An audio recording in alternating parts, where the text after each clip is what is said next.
हमारी हो छत्तीसगढ़ी लोकगीत लोक संगीत देखे और सुने बर हमार चैनल लक्की स्टूडियो सलोनी ला सब्सक्राइब करो, वीडियो ला लाइक करो, शेयर करो। धन्यवाद।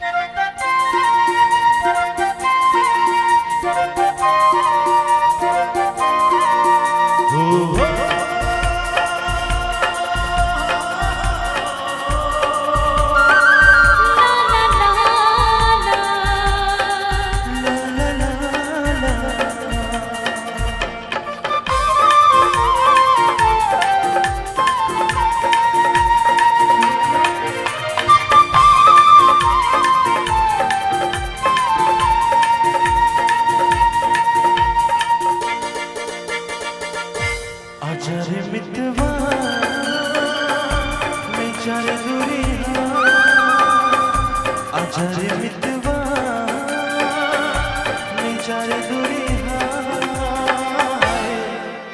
ऐसी चलतर साना गोरी करके पाना माया रागना चमा बांध के अपन मोला जान लेना हो, सजन मोला मान लेना हो, अपन मोला जान लेना हो, सजन मोला मान लेना हो।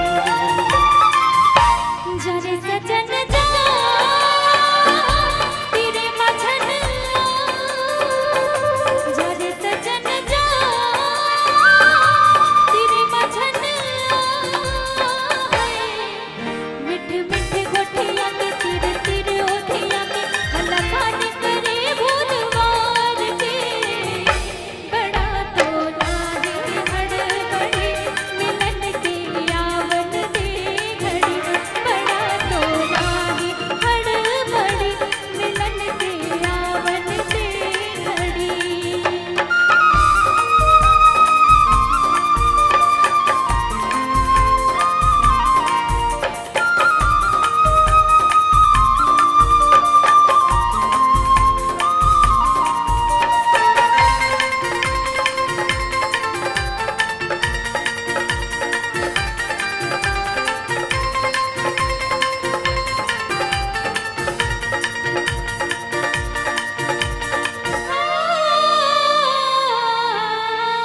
कैसे समझो कैसे जानो, कैसे समझो कैसे जानो भाखला माया के पहली पहली कदम रखे हो दुनिया माया के। कैसे समझो कैसे जानो भाखला माया के पहली पहली कदम रखे हो दुनिया माया के।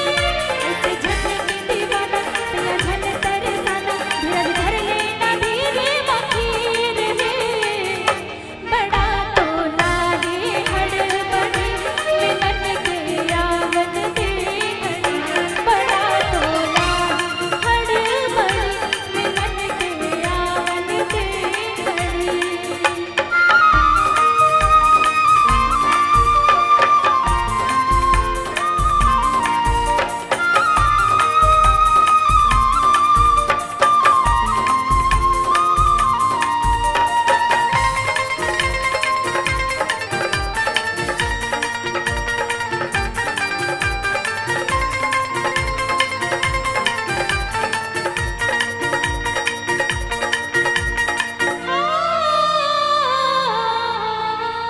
जब लेते जाके सुना जिंदगी माँ,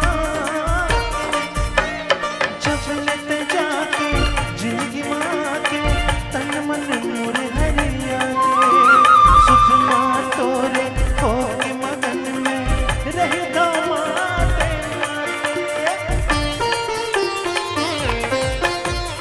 जब लेते जाके जिंदगी माँ के सुध बुध मोरे हरिया के सुध माँ तोरे हो के मगन में रहता माते माते।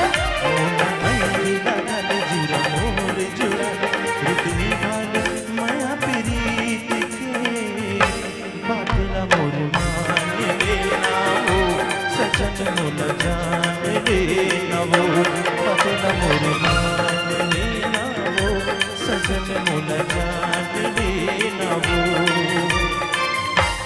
आजा रे मितवा नया रे दुरिहा जरे सजन जा तेरे मछलिया है तेरे